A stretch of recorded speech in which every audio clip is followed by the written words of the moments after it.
So I'm Kim, I'm 33, and this is my first baby Scarlett, who's 7 months. I think I felt added pressure when I knew I wanted to start trying for a baby, to probably run more and to eat healthier. I think those pressures just come with wanting your body to be ready. Yeah, definitely. Social media is full of mums who run when they're 30 weeks pregnant and doing everything that you think you should, and still lifting weights and still going to yoga. And I think social media paints a really awful picture of how things are, but that's not always the case for some people. Some people can't, some people don't have easy journeys through pregnancy. I didn't, and I think you feel a lot of pressure from social media because it just paints a picture that sometimes isn't real. They found three growths in my uterus at my 12-week scan, and then ever since then really it was just a really bumpy ride. I was scanned weekly and quite a few problems, so staying fit was really quite difficult because it would just take it out of me really. I was terrified to run, and it was my favourite thing in the world to do. But the second I found out I was pregnant, I was so scared to run. I'd never been pregnant before. I didn't know what to expect, and then running at a speed just all of a sudden didn't feel safe to me. But I soon got over that. My health didn't so much take a knock, but I think it took a toll on my body. My legs couldn't carry me, I was out of breath, so much easier, and then I found running and exercise really difficult, so then I turned to walking, because it was the easiest option for me to do, to make sure I was getting my steps in and keeping fit. I think like any other pregnant person, you Google, which is a good and bad, and I knew it was completely safe. I spoke to my midwife and she knew I was a runner, and she told me because I was already a runner, I did it regularly, there was no harm at all. I couldn't control anything that was going on in my body. What was going to happen was going to happen. Exercising was something that I could control, because we didn't know what was going to happen, what our journey would look like, if she was even going to get here safely, and thankfully she did, and she's absolutely fine. But the process to get her here, like I said, that wasn't an easy one. So that was mentally a complete saviour, really. You have to just keep telling yourself, like, what will be will be. You can't stress about what you can't change.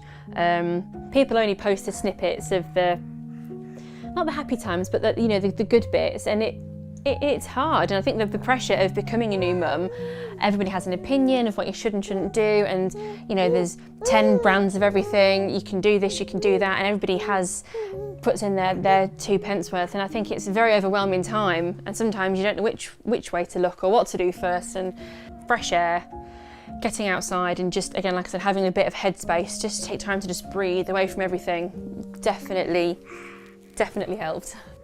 I think there's a lot of pressure to snap back to the body or the shape or even the person you were before. But because I had a C-section, my recovery was a lot longer than it should have been, and I felt quite incapacitated for a while because of what we went through. So sometimes for me, just standing up was an achievement in the very early days. So for me, every day was like a different goal. Can I walk to the kitchen? Can I walk upstairs? In the first couple of weeks after she was born, obviously recovering from my section, I felt very frustrated because I wanted to just get up and run. Obviously, you have to let your body heal naturally. You have to recover properly. So I knew when my body was ready, I would be able to do it again. It was just about being patient and not pushing myself. So I had a planned C-section, but the growths I explained earlier, by the time she was born, the largest one was about this big, and there were 3 of them.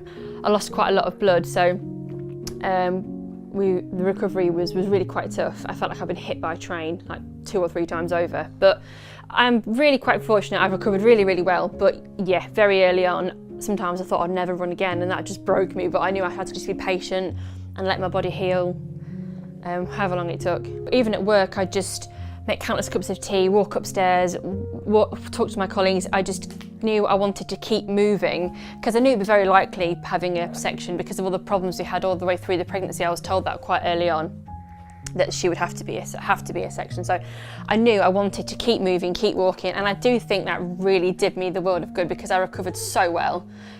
Although it was frustrating in the early days, I am back running again. I was running, I think, when she was 3 months old. And I do think the fact that I kept moving during pregnancy did me the world of good now that she's here, definitely. But I think I had to take a step back and be like, you're allowed to feel these things. You're human, you've just had a baby. You need to be able to feel those things. if you don't want to get up, you don't have to, but then on the flip side of that, I'll absolutely allow myself to rest, but the next day I'll be like, right, what can I do today? Can I go for a little walk? Do I feel well enough? Can I go for a little jog? I think letting my body heal first and being sensible and resting was the most important thing. As much as I wanted to get back out there and start running and exercising again, I knew I had to let my body heal, but like I said, in small quantities, small walk to the kitchen, small walk to the co-op, and I think just building it up really slowly was a very good idea. I think don't make it too complicated and don't put any pressure on yourself. Even if you just walk around, go for a walk, meet a friend and just go for a walk. It doesn't have to be much, and don't overthink it, I'd say. I think it's really important to keep moving after you've had your section. You definitely need to keep moving, but also remember to just be sensible. Your body will take a very long time to heal, but it will. And like I said, small goals. Can you walk upstairs? Can you walk to make a cup of tea? And then just start really, really slow. There's no pressure to do it in any certain amount of time, and everyone's really different. Some people bounce back in a day, some people take months. Everyone's different, but I think it's good for you and your headspace to just keep moving, just even a little bit, just to set yourself these tiny goals. So when you are having those down days where you feel like you just can't, there is something you can work towards. It's like a goal, can I get dressed? Can I get out of the house? If you stay in your pyjamas the rest of the day, it should know you've tried to do something.